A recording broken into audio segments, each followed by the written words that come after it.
Bueno, pues ahora sí que sí, empezamos. Los más rezagados ya podrán ver el vídeo, si se lo han perdido, al principio al menos en YouTube, ¿vale? Que lo colgaré como todos los días en nuestra página oficial de YouTube del LR Health and Beauty España.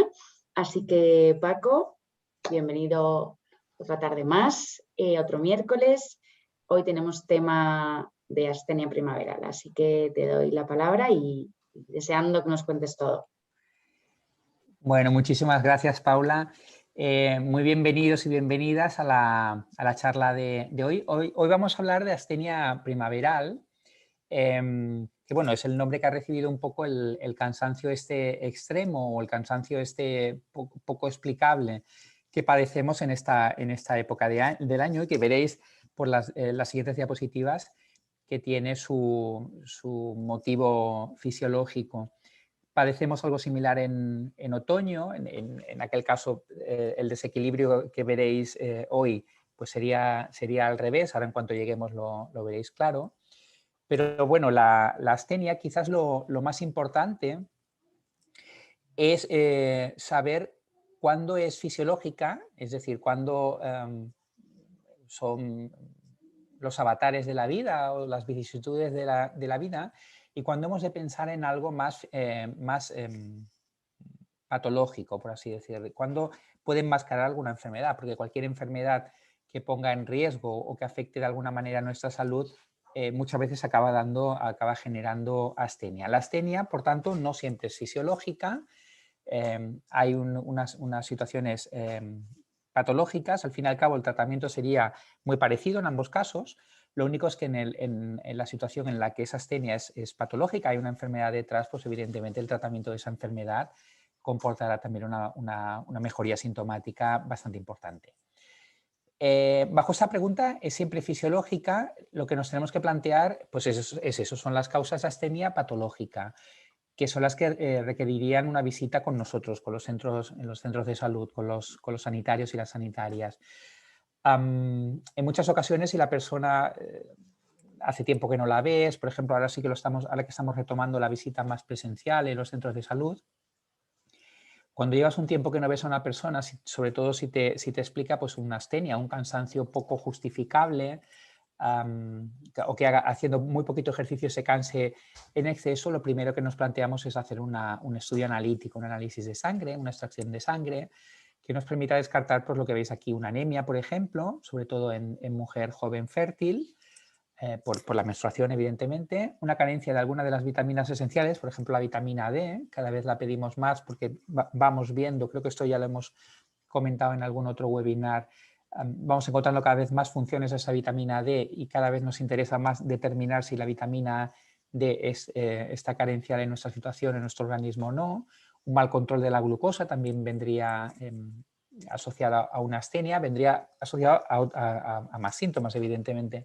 Pero la astenia estaría en todos y cada uno de estos cuadros que hemos comentado.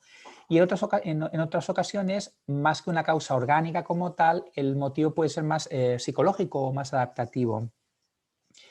En este caso, veréis que los síntomas suelen ser pues más un estado anímico alterado, una irritabilidad, un insomnio, lo veremos también a continuación. Para comenzar, definiríamos la astenia. Yo imagino que estaréis de acuerdo con esta definición. Hablamos de astenia cuando nos estamos refiriendo a un cuadro de cansancio inexplicable y no atribuible o desproporcionado respecto a la actividad física que hemos realizado. Es decir, hemos hecho lo mismo que hacemos de costumbre, pero nos quedamos muertos en el sillón, nos quedamos fritos, nos dormimos rápidamente, nos cuesta tirar de nuestro cuerpo. A todas esas situaciones, a todo ese cansancio inexplicable, entre comillas, es a lo que llamamos astenia. Evidentemente la astenia, como tantas otras cosas en medicina, o como tantos otros conceptos o situaciones en medicina, varía mucho de un individuo a otro. Hay gente que prácticamente con nada ya se sienten agotados. Hay situaciones como por ejemplo la fibromialgia, el cansancio crónico, que son enfermedades, son patologías, son alteraciones, cuadros sintomáticos que vienen asociados ya a una astenia intensa ante el menor tipo de ejercicio físico, y hay gente que tolera perfectamente pues, subir montañas, bajar valles y apenas si se queja, ¿no?, de cansancio. Pero para definir la astenia sí que sería importante compararnos con nosotros mismos, es decir, si hace un par de semanas hacíamos una actividad concreta y estábamos de maravilla, y ahora de golpe y porrazo, por un cambio en el tiempo, en la estación del año y demás, nos aparece este cansancio poco explicable, hablaríamos en terminología médica de astenia. Comentábamos también, pues eso, que puede haber una causa orgánica, es decir, puede haber un déficit de algunas sustancias, como hemos comentado, la anemia, un hipotiroidismo, no lo hemos comentado, pero la glándula tiroides, la hormona tiroidea, un déficit sobre todo de la función tiroidea suele ir claramente asociado a una astenia, a un cansancio importante.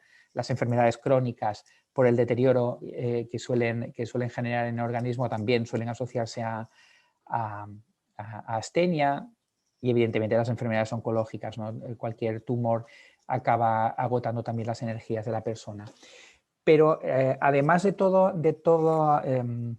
este abanico de sintomatología física, por así decirlo, tenemos la astenia puede asociarse también a un estado anímico, una alteración en el estado anímico. Sería aquellas situaciones en las que la astenia no viene sola, sino que está asociada a una irritabilidad, a poco que me toquen las narices, entre comillas, salto, estoy más irritable de la cuenta, me quejo más de la cuenta, grito, chillo, cuando nunca ha sido así. La denominada labilidad emocional, es decir, cualquier cosa prácticamente nos hace llorar, echar la lagrimilla, no digo ya una película emotiva, que eso en cualquier momento nos puede pasar, sino cualquier cosa que en otro momento de nuestra vida a lo mejor no nos generaría esa tristeza. Si hablamos de la habilidad emocional, cuando sí que nos genera pues, ganas de llorar o un llanto manifiesto. Cambios de humor frecuentes también son típicos de alteraciones en el estado anímico. Problemas de concentración, más que los problemas de concentración en sí, es decir, un estado anímico no viene asociado necesariamente a una demencia, a un deterioro cognitivo, a una pérdida de memoria ni nada por el estilo. Siempre decimos, los sanitarios y las sanitarias siempre decimos a nuestros pacientes, no es que hayas perdido la memoria, sino que lo que has perdido quizás es la capacidad para concentrarte, es decir, en todo proceso memorístico, a la hora de memorizar cualquier cosa, una frase, un número de teléfono, alguna situación, o dónde he dejado mis llaves, dónde he dejado un libro que me estaba leyendo. En la fase de memorización necesitamos fijar ese recuerdo. Si tú estás pendiente de otras cosas, estás estresado, no paras, pues es normal que si alguien te pregunta dónde dejaste las llaves hace una hora, no te acuerdes. Eso no es un problema de memoria propiamente, no estaríamos hablando de demencia, sino más bien de un problema de concentración, de fijación de la memoria. Y esto lo solemos ver muchísimo. Se han multiplicado mucho las causas o los motivos de consulta en los centros de salud por pérdida de memoria, que cuando analizas mínimamente te das cuenta que en realidad lo que hay detrás es un estrés, estos 2 años que hemos pasado todos y todas, que son los que realmente justifican pues esos descuidos, más que pérdida de memoria, esos descuidos. Cuando el cansancio está asociado a un problema de la esfera emocional, suele aparecer insomnio, tanto de conciliación como por despertares precoces. Creo que lo habíamos comentado en algún otro webinar, pero el insomnio de conciliación, es decir, nos acostamos y nos cuesta dormirnos un rato, suele asociarse más a estrés y ansiedad, irritabilidad, nerviosismo, a ir pasado de vueltas. Y el insomnio por despertares precoces, es decir, te echas en la cama, te despiertas a las 2 y ya no te vuelves a dormir, suele ir más asociado al trastorno anímico, a la distimia, a la depresión, a la tristeza en general. Pero además este cansancio puede ir asociado, como hemos comentado, a sintomatología física, y aunque vaya asociado a sintomatología psicológica o del ámbito o del abanico de sintomatología psicológica, también puede aparecer dolor muscular o de determinadas zonas osteoarticulares. Ahí tenéis el caso, por ejemplo, que hemos comentado al principio de la charla, que es la situación, las patologías como la fibromialgia, por ejemplo, que además de una irritabilidad, de una tristeza, de los cambios de humor frecuente y demás, suele aparecer ese dolor tan típico en determinados puntos, los determinados puntos gatillos que son los que nos permite a los sanitarios diagnosticar a posteriori la enfermedad. ¿Posibles causas de esta astenia? Pues básicamente hablamos de un desequilibrio. Hay dos grandes grupos de causas. El primero sería un desequilibrio en el eje cortisol-melatonina. Pensad que a lo largo del día bien predomina el cortisol o bien predomina la melatonina. El cortisol nos lo vamos a encontrar fundamentalmente durante el día, es el que nos mantiene despiertos, o sea, es el que se activa claramente cuando nos despertamos. Es por ello, por el pico de cortisol que tenemos, que los ictus, las hipertensiones arteriales y demás son mucho más típicos de madrugada, en el amanecer, que en otras horas del día, porque el cortisol, como sabéis, sube la tensión, sube el azúcar, nos prepara para la lucha, nos permite que tengamos el cuerpo nutrido por si tenemos que afrontar alguna adversidad, una lucha, una pelea y demás. Hablando como animales, me refiero a lo de lucha y pelea, el día a día general. Y la melatonina, que es la hormona del sueño, predomina sobre todo, se empieza a secretar sobre las 5 o las 6 de la tarde, más o menos. Generalmente va muy asociada a la disminución en la intensidad de la luz en el ambiente, tiene un pico máximo a las 2, 3 de la madrugada y por lo tanto hemos de esperar que el sueño no se nos, si no hay alteración de este eje, del eje cortisol-melatonina, no nos despertemos a las 2 o las 3 de la mañana porque es precisamente cuando más melatonina tenemos en el cuerpo. Por lo tanto, quien se despierta a las 2 o las 3 de la mañana, seguro que hay alguna alteración de este tipo, que es de la melatonina probablemente, que es la que justifica que se despierte antes de tiempo. Y durante las 24 horas pues pasamos del pico de cortisol a más o menos un equilibrio a media tarde entre los dos, justo después de comer aproximadamente, y va bajando el cortisol, sube la melatonina, tenemos el pico a las 2 o 3 de la madrugada y va bajando después para imponerse de nuevo el cortisol. Es decir, que durante 24 horas tenemos este juego, este partido entre estas dos hormonas, entre estos dos neurotransmisores. ¿Qué sucede en primavera? Pues en primavera van aumentando las horas de luz solar de manera que la melatonina, que tendría que secretarse o empezar a secretarse a las 5 o 6 de la tarde aproximadamente, se acaba secretando más tarde, empieza más tarde y por lo tanto el pico al que llega, el pico nocturno al que llega, se retrasa más y no llega a ser un pico tan intenso porque a las 5 o 6 de la mañana ya el cortisol empieza a tirar hacia arriba, 6, 7 de la mañana, los que nos despertamos a esa hora, empieza el pico de cortisol y por tanto la melatonina no llega a hacer su pico normal. ¿Qué sucede cuando la melatonina no llega a sus niveles fisiológicos necesarios? Pues que hay un descanso no reparador, es decir, sí podemos dormir, pero dormiremos de manera más superficial y por lo tanto el descanso será menos reparador. Es decir, al día siguiente estaremos agotados y sentiremos que no hemos dormido como deberíamos haber dormido, aunque hayamos dormido las mismas horas, pero el sueño será bastante más superficial.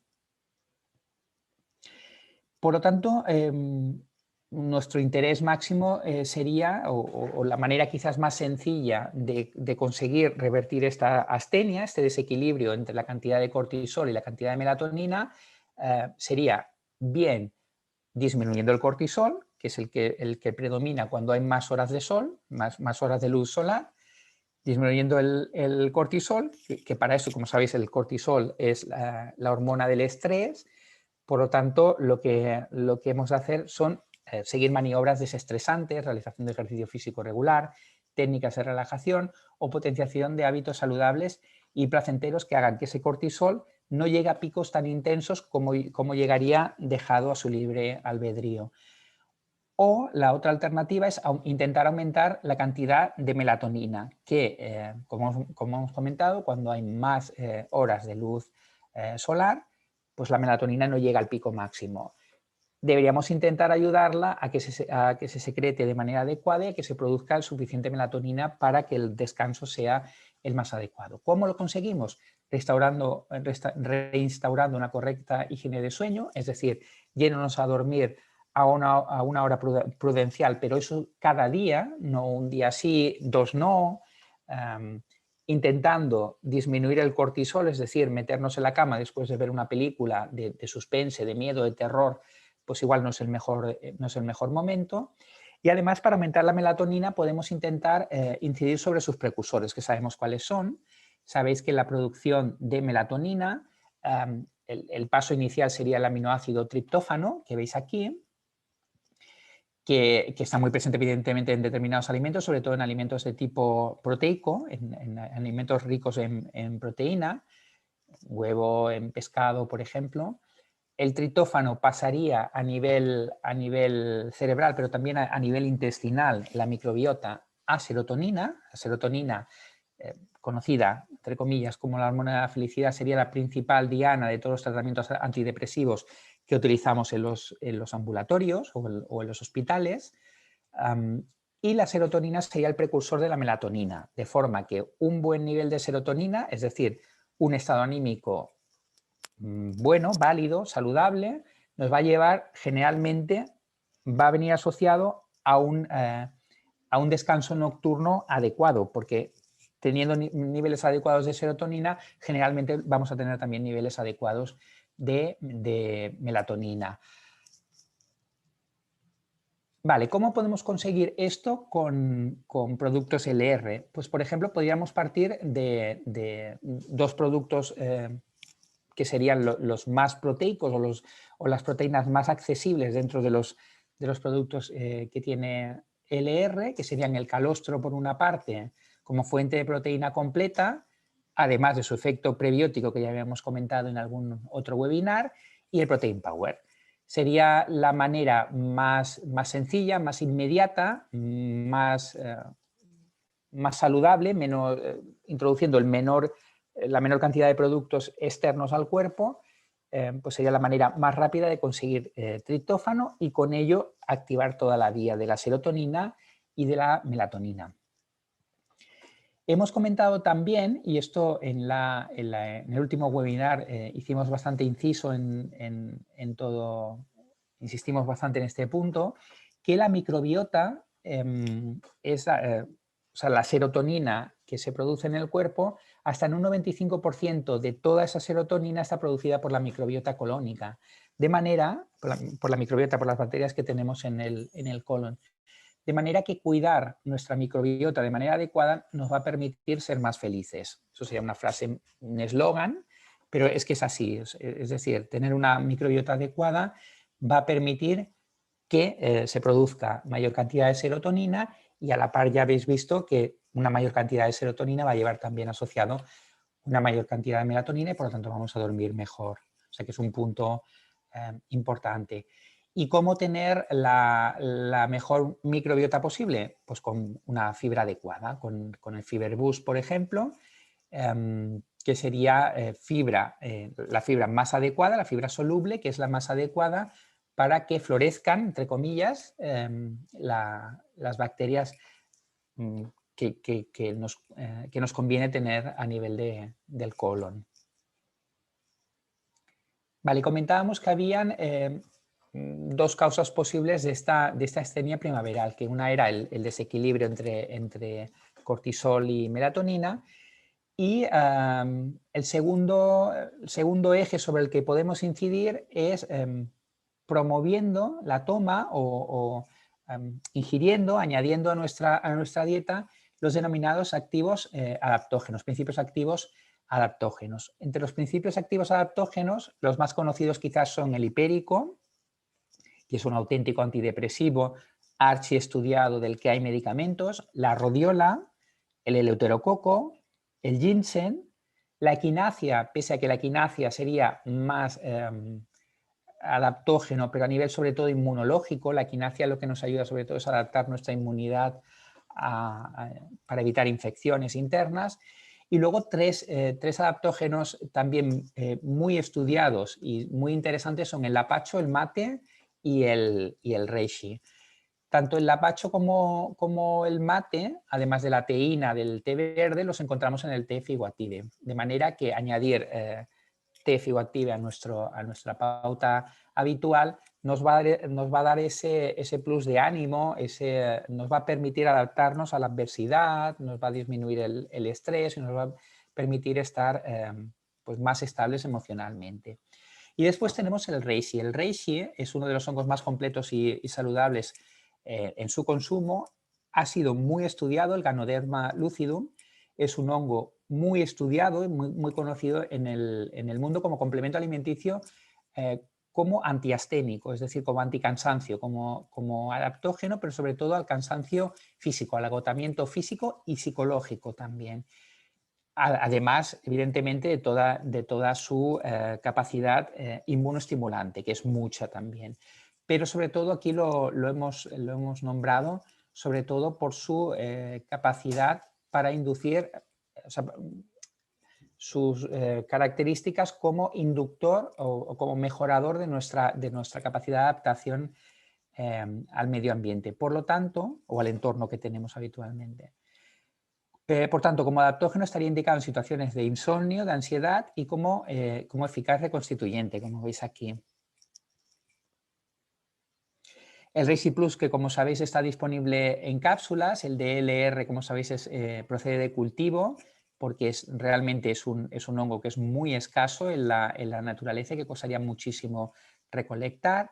La dosis diaria recomendada, sobre todo de mantenimiento, sería una cápsula al día, pero durante fases cortas, periodos, momentos de choque, por ejemplo, ahora es un muy buen momento para realizar una pauta así, podemos aumentar esa dosis aumentar la dosis a 2, 3 al día. Yo haría perfectamente 2 o 3 cápsulas al día durante un mes, 3, 4 semanas, por ejemplo, en épocas de cambio, es decir, para la astenia primaveral y ya lo veremos en su momento, si Dios quiere, para la astenia otoñal, que es la otra época en la que vuelve a haber un desequilibrio, pero en aquel momento hay un ascenso de la melatonina y un descenso del cortisol. Entre las funciones del Reishi Plus, como sabéis, está la de regular el nivel de cortisol, ayudando a equilibrar el eje cortisol-melatonina, facilita por tanto el sueño, es decir, disminuye la cantidad de cortisol, no predomina tanto y conseguimos que la melatonina se imponga relativamente, es decir, aumentar relativamente la cantidad de melatonina.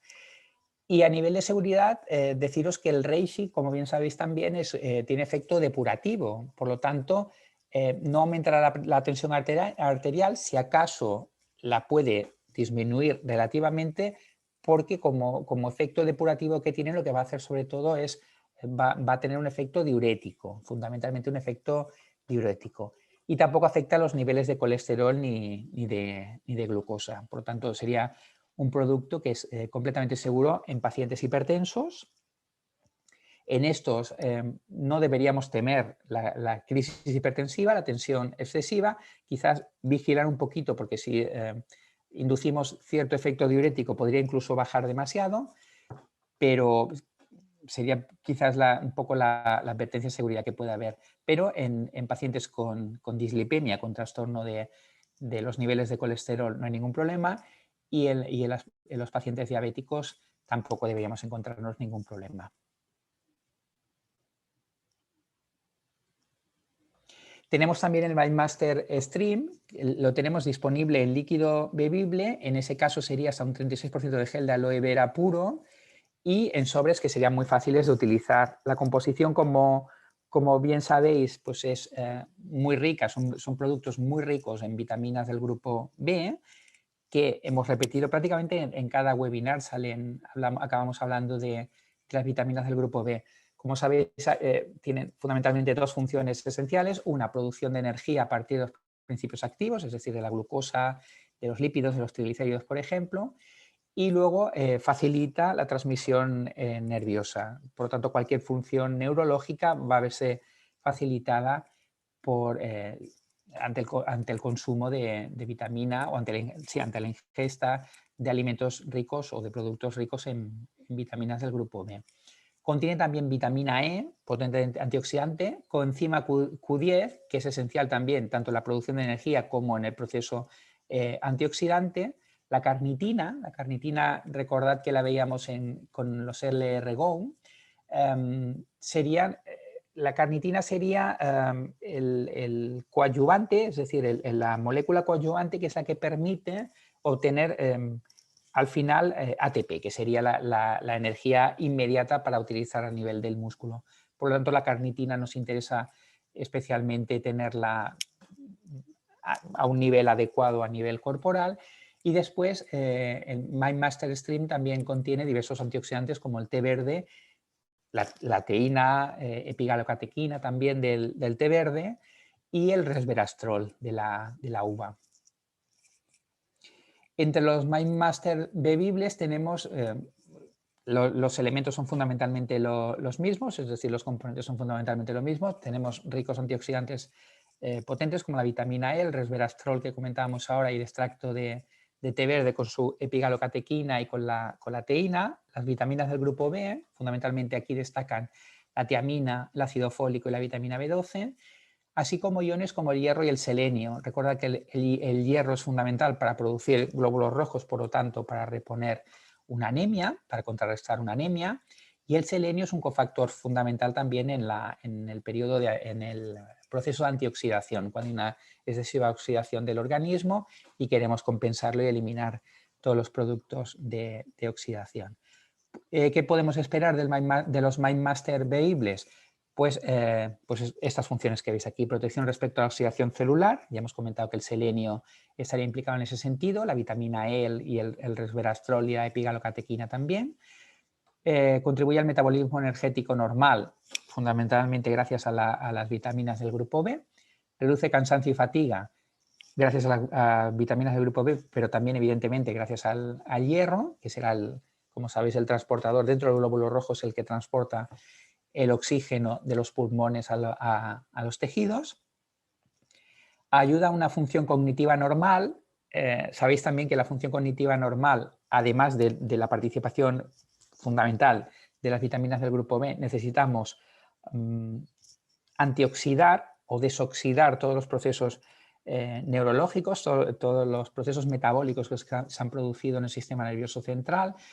Y sabéis que algunas de las enfermedades degenerativas, Alzheimer fundamentalmente, pueden, entre otras explicaciones posibles, puede estar implicado un proceso oxidativo excesivo durante la vida. Por lo tanto, cualquier antioxidante que actúe a este nivel va a ayudar a la función cognitiva normal y va a protegerla a medio y largo plazo también. Y facilita las funciones de las neuronas, que vendría a ser una redundancia del punto anterior. Tenemos, como sabéis, también dos presentaciones: el MindMaster bebible fórmula green, fórmula verde, que tiene extractos de clorofila y por lo tanto un sabor fresco y natural, y la fórmula red, el MindMaster Stream bebible fórmula red, que estaría formado a partir de, entre otros elementos, extracto de uva roja y por lo tanto tiene un sabor más afrutado, ideal para nuestros pequeños. Tenemos también el Nightmaster. El Nightmaster lo que nos ayuda es sobre todo a dormir mejor.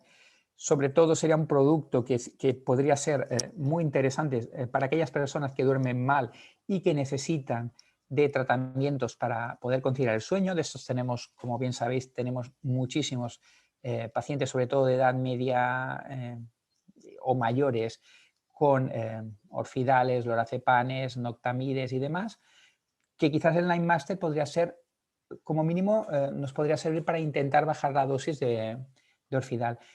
He de deciros de antemano que es un proyecto complicado, porque nosotros intentamos muchas veces en las consultas bajar la cantidad de orfidal que llevan personas que llevan 10, 15 años con su orfidal, por dar una marca comercial, ¿no?, que quizás sea la más conocida. Y resulta complicado, pero el Nightmaster, he de deciros que podría ayudarnos incluso para intentar bajar la dosis, quedarnos en lugar de un orfidal, pues bajar a medio orfidal, por ejemplo, más un un Nine Master. Yo os lo sugiero porque es un terreno para el que nosotros buscamos, los sanitarios y las sanitarias, buscamos en muchas ocasiones alternativas terapéuticas y la verdad es que lo conseguimos muy de tarde en tarde. O sea que yo aquí os aconsejo, es un terreno que podríamos intentar explorar. ¿Por qué el Nine Master es eficaz? Pues fundamentalmente porque contiene extractos naturales de aloe vera, de azafrán. El azafrán, como sabéis, es una droga vegetal. La flor de azafrán es una droga vegetal eutimizante. Eutimizante sería la manera suave de hablar de antidepresivo. En realidad el eutimizante es aquel que eutimiza, es decir, que ayuda a tener un buen estado anímico. Eutimizante sería, etimológicamente sería de eu, buen, y timizante, que es un estado anímico. Por lo tanto, el efecto eutimizante que veis aquí del azafrán sería, médicamente nosotros le llamaríamos antidepresivo.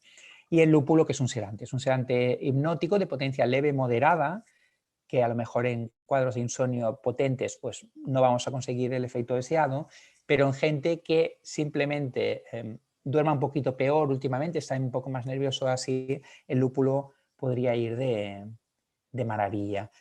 En este caso deberíamos tomar un sobre media hora antes de acostarnos con 100 mililitros de agua, media hora porque es la vida media del lúpulo aproximadamente, es lo que tarda el lúpulo en comenzar a hacer efecto. En el caso del azafrán, lo que estamos buscando en realidad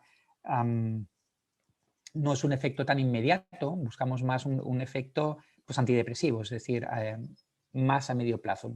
Necesitaríamos tomar el Nine Master más tiempo, aproximadamente 3-4 semanas, fundamentalmente para conseguir que el estado anímico mejorase lo suficiente.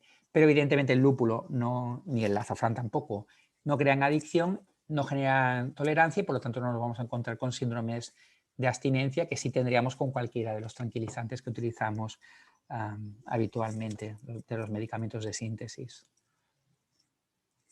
Tenemos también el Vitactive. El Vitactive, como bien sabéis, es un concentrado natural de 21 frutas y minerales crudos que aportan el 100% de la dosis diaria recomendada de determinadas vitaminas, de algunas de ellas incluso el 200% de la dosis diaria recomendada. Las vitaminas son estas que veis aquí, vitamina D, la vitamina E, la tiamina, la vitamina B6, la B12, la niacina, el ácido fólico, el ácido pantoténico y la biotina. Como sabéis, la D y la E irían por un lado y todas las que veis por debajo de la vitamina E, es decir, de tiamina, biotina, serían vitaminas del grupo B.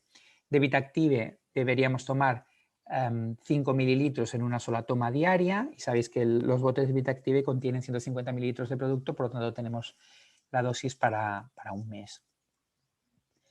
Bueno, pues cualquiera de todos estos productos los podéis encontrar en autoenvío. Sabéis que hemos comentado, por ejemplo, que el Pro12 nos facilitaría una correcta microbiota, por lo tanto, no solo todos los beneficios que veíamos en el webinar anterior, sino que ahora aquí tenemos que asociar la producción de serotonina, por una parte, por lo tanto mejorar el estado anímico, y de melatonina, por lo tanto vamos a dormir mejor. Cistus incanus, veíamos también en webinars anteriores que es un potente antioxidante, y el colostrum el calostro como fuente proteica, es decir, la manera más inmediata de obtener la proteína que tan necesaria es y que en el webinar de hoy hemos visto que nos puede permitir producir a posteriori serotonina y melatonina.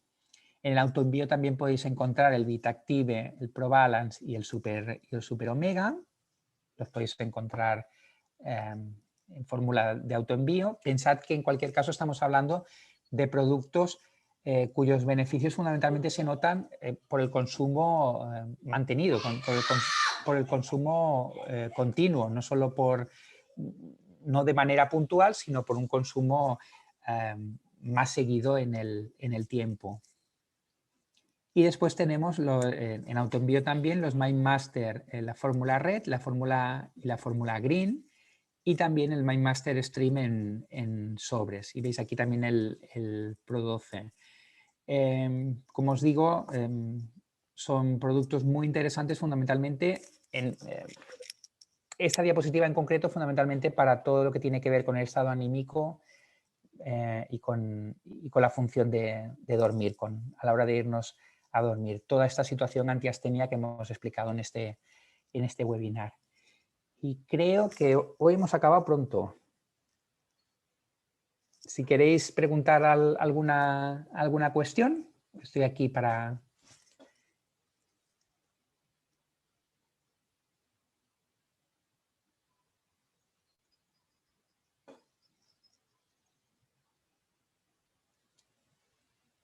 A ver que mire yo la pregunta.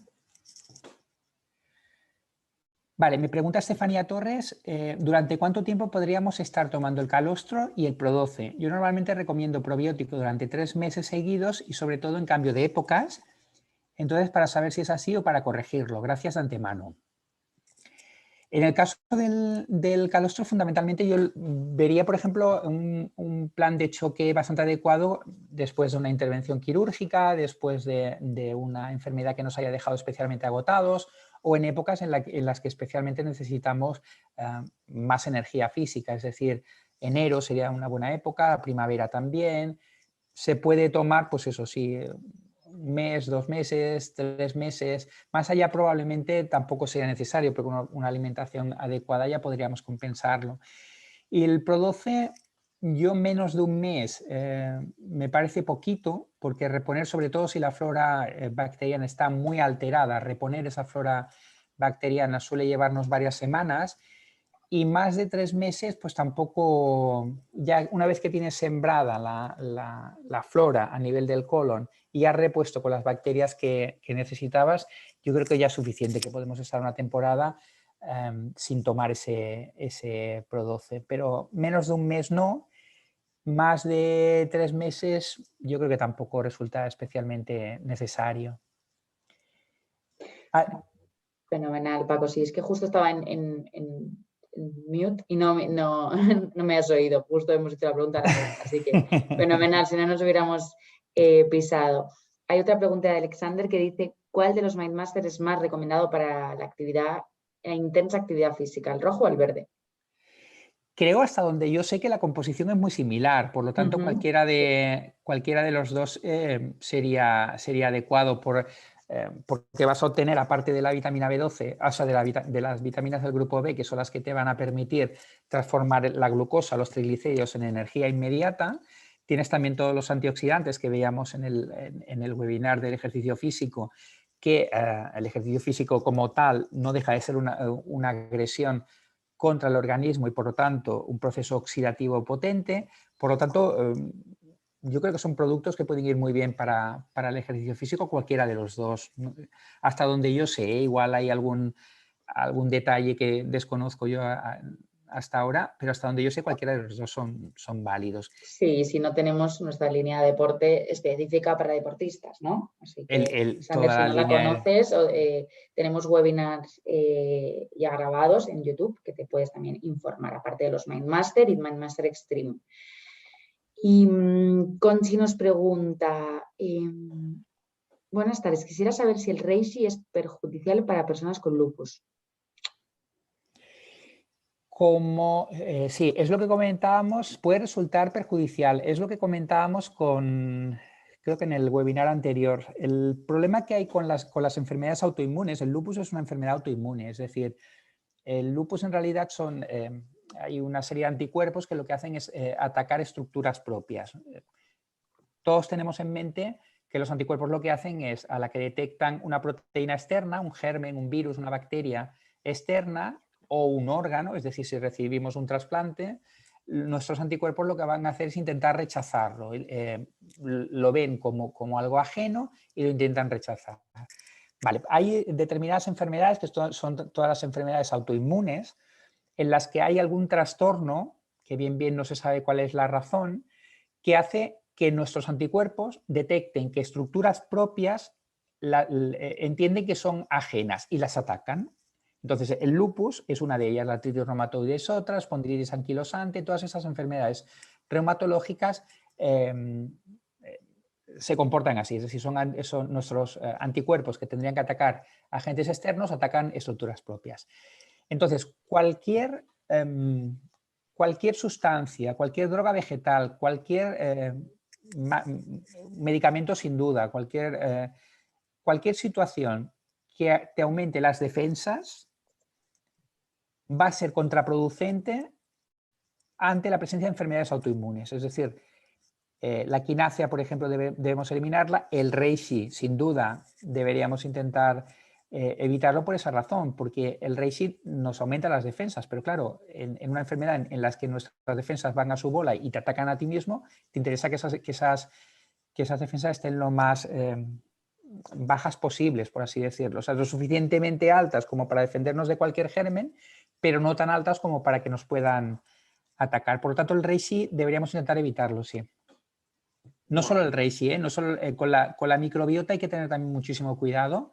Con el Pro12, por ejemplo, hay que tener mucho cuidado cuando hay enfermedades de este tipo, porque ahí pierdes un poquito el control. Estás moviendo de alguna manera o estimulando de alguna manera la inmunidad y puedes perder el control y que acabe actuando contra ti mismo. Hay que ir con mucho cuidado en esos casos, sí.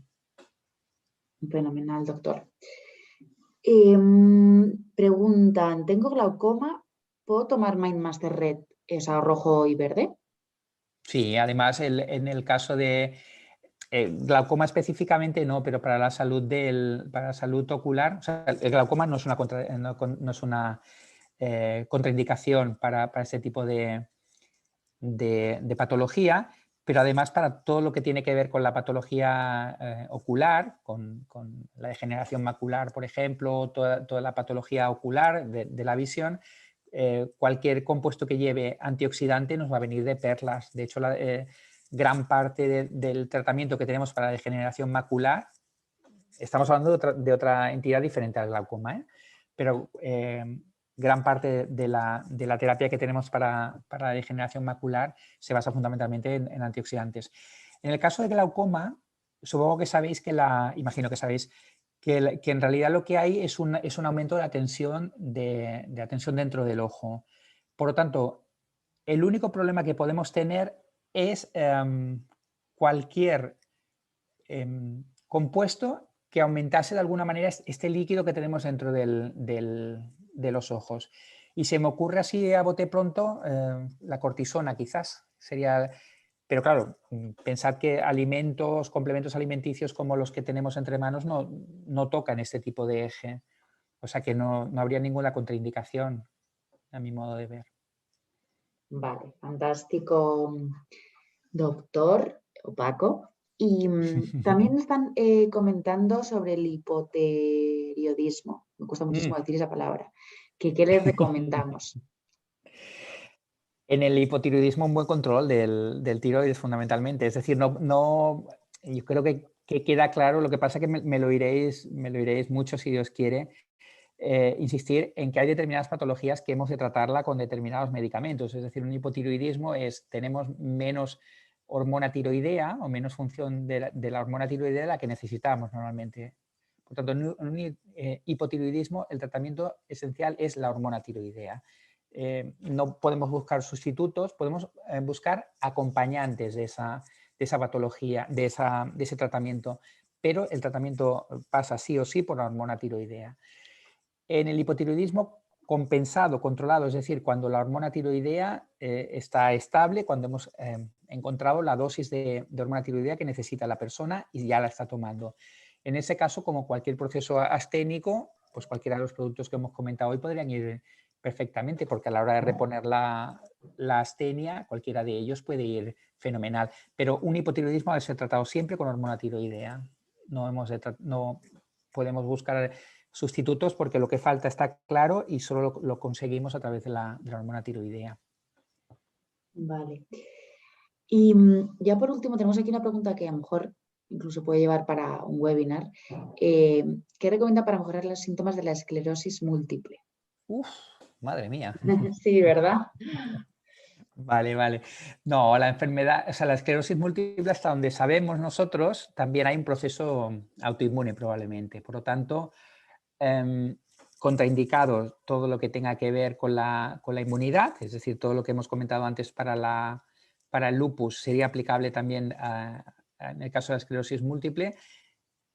Insisto, hasta donde sabemos nosotros, entendemos que es una enfermedad en cierta manera autoinmune, por lo tanto que avanza a brotes, pero que hay un problema de inmunidad detrás. Por lo tanto, todo lo que toque la inmunidad fuera, porque nos meteríamos, desequilibraríamos de alguna manera la inmunidad y podríamos tener algún problema, más que nada porque no sabes dónde te estás metiendo. Es decir, si tú tocas la inmunidad de alguna manera, te puede aparecer algún efecto secundario que no considerabas, por lo tanto mejor no meterte.